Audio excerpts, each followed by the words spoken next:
Hindi na nga nakatanggi at inamin na ni Kim Chu na dumaan nga sa dressing room niya si Paolo Avellino recently. Sinabi ni Kim kahapon sa suspect portion ng It's Showtime na totoo ang kumalat na video nila ng aktor.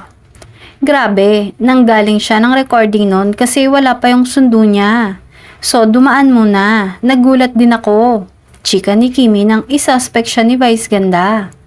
Marami nang ang kinilig sa isang teaser clip ng kanilang paparating na pelikula na My Love Will Make You Disappear kasama si Paolo.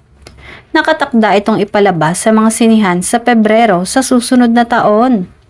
Pero chika ni Kim, hindi pa sila tapos sa shooting ng pelikula kaya wala talaga silang bakasyon. Kaya't magkasama pa din sila ni Paolo sa Pasko. Bongga, imbis na maawa ang ilan ay mas kinilig dahil tiyak na mas masaya daw ang dalawa dahil magkasama sa espesyal na okasyon.